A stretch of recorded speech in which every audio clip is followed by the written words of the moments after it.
Hey there. There comes a time in every man or woman's life where they start contemplating what is waiting for them on the other side. You know what I mean, the afterlife. Come on, don't lie, you've thought about it once, twice, 3 times, have you not? Well, I've got big news for you. To the puritanical extremists, those who live a life of dusty archaic rigidness and eagerly lap up the words of their religious overlords, it is expected that they will go to heaven when they die, and all the folks who didn't listen to them and live their way go to hell. And that's the classical Western depiction. Of course, it varies from place to place, but most Abrahamic religions, it's the same shit. I wanted to lay it on the line that they got it wrong. Classical biblical heaven and hell do not exist. There ain't no heaven or hell, only a world beyond this one and its multiple levels. People think of the afterlife as being a bit like a coin, 2 sides and only 2 sides. Really, it's a bit more like a cake. It has multiple different levels, perhaps an infinite number of levels, and when your soul, for whatever reason, migrates to the other side, you get sent to whichever level suits you best. The extremists mentioned are exiled to their boring ideal vision of the world with their dated old right-wing values and their shiny, sterile vanilla ice cream idea of a perfect place. But you're not like that, right? You clicked on this, so I'm guessing you aren't pure of heart, as it were. You're a go-getter. You play by your own rules. You do what you want. You're a bona fide badass like me. People like us, those who go poking around in the scary corners of the globe looking for answers to life's greatest mysteries, such as what is going to become of us all when we pass away, have the balls to go and find the answers, to seek forbidden knowledge. So, between one thrill seeker to another, is a little ritual you can use to transport yourself to another world. First, forget everything you know. If you're man or woman of faith, I want you to consider that impossibility. Because what you're about to do will be nothing like that preconception, and it's important you do not go in with any skewed pictures or biases of what the afterlife should be. They don't like that, after all. Next, you're going to need a treasured possession of yours. It could be anything from a photo of your grandmother to your favorite guitar. Anything you have special in your heart for is fine.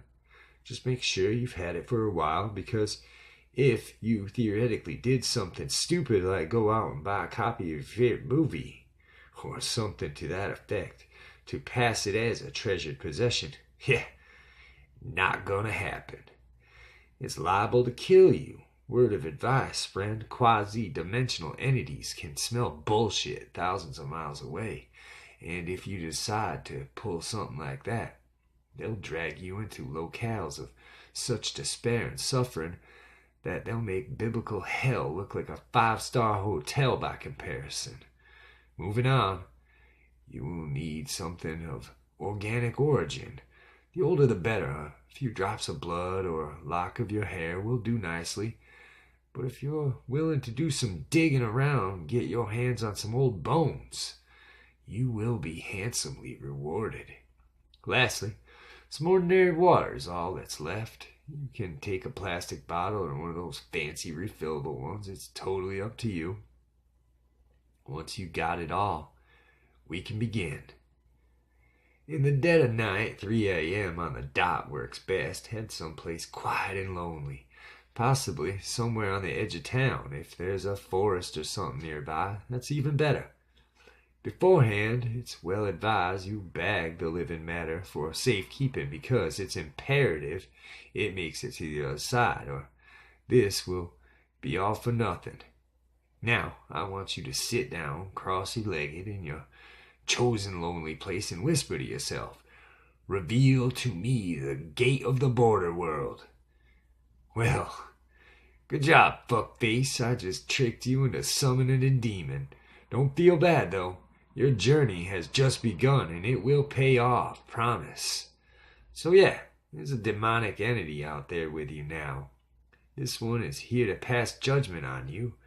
Are you worthy to make the jump to the other world? Damn straight, you bet you're tough enough. But before you start getting eager thoughts of reenacting your favorite scene from the video game Doom, I should clarify that you beat the demon by outsmarting him, not putting a shotgun in his mouth and pulling the trigger. After all, it's going to be hard to shoot something that has no head or body, for that matter. Instead, he's challenged you to a game of wits, and I will tell you how to win. Remember that treasured possession? I want you to take it out and throw it to the ground as hard as you can. I know that part is going to be tough, but it's that little trinket of your life. If the entity finds you, no amount of running can save you. And when he does find you, he will tear you to shreds. Once you cast down the object of importance, turn around and run backwards as fast as you can. If you survive, well done. You have succeeded to losing the entity.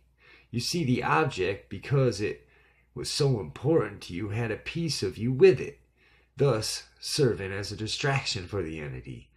A little like how a police dog chases a specific scent that might be related to the criminal. Once he finds the object, he will know you have outsmarted him and give up trying to tail you. Congratulations, friend. You made it to the border world. You see, the afterlife can actually be accessed without dying. You need only have the guts to go through with this ritual. Give yourself a pat on the back, for you have accomplished that which only a select few have ever been brave enough to even try to do.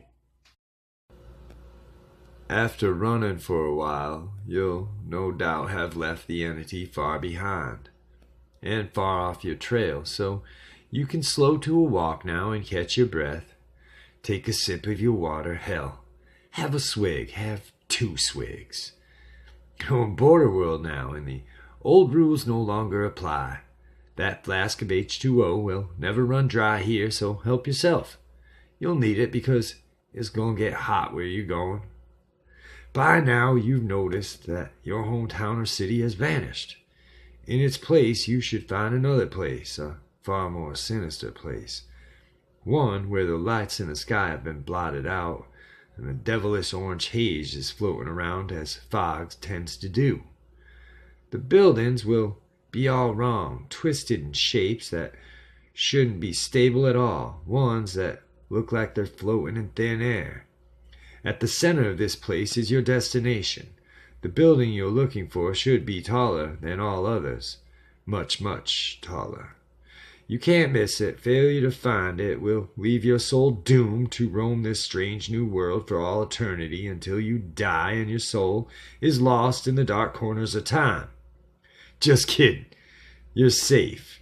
Rather, once the time in our world reaches about 8 a.m., you will be automatically sent back and you'll have to try again another time. So, while I suggest you move quickly, your life most certainly doesn't depend on it. Once you get to the big building, go in. Get your living matter ready. You'll need it soon. Straight inside, down the great hall, you'll find someone. This individual is perhaps the closest thing to a higher power that exists. Is it God? Is it the devil? I don't know. Nobody knows. We give him or her meaning by our own beliefs. For now, though, it is better to simply treat them as something else entirely. Like I said, ditch your preconceptions. This being can take whatever shape it wants, man, woman, child, or in rare occasions, I've heard it took the form of a dog, which makes sense actually because you know what you get when you spell dog backwards. The being will sit at an unremarkable old wooden desk, one that has absolutely nothing on it. It will look at you with its chosen face and greet you with a friendly smile. It will ask you to have a seat in the chair on the other end of the desk. So, you're sitting parallel with it. Once seated, ask it, Can we talk? It will respond, sure, if you pay me. At which point you should place the living matter on the desk. Depending on the quantity and the age of the matter in question, it will grant you any amount of time ranging from 15 minutes to 2 hours, after which it will say, sorry, that's all the time I have for, and politely ask you to leave. If you comply and depart, you will be returned to your world unharmed. If you try to fight with it for more time, though, it will erase you from existence completely. Your family will forget your face, friends will act as though you never met them, lovers will never have known your touch, and your soul really will be lost to the dark corners of time. Like I said, quasi-dimensional beings can smell bullshit for miles. During your allotted time, though, you are free to talk of anything you wish, ask about anything, and it will answer in articulate detail. Be careful, though. Some things weren't meant to be heard. I would recommend against asking what it is or what the meaning of life is, for the answer will disappoint you, and you will be left feeling sad and hollow. And upon returning to your world, your fate will be sealed. Eventually, the sad reality will become too much, and you will take your own life. It is inevitable. Instead, ask about things pertaining to your life or the world around you. Ask about who's going to win the election, or ask if you'll ever meet a special someone. Ask about the end of the world or the beginning. Anything you like, but the meaning of life is off limits if you value your life. And that's it. You've got the power to learn anything you like right in your fingertips. Feel free to come and go at any time you like, but beware, adventurer. The being frowns upon greed, and it might take to playing dirty tricks on you for revenge.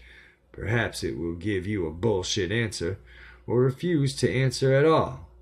This is why I advise you only do this maximum of once every 2 months, since that seems to be the sweet spot in your eyes. Enjoy and stay safe.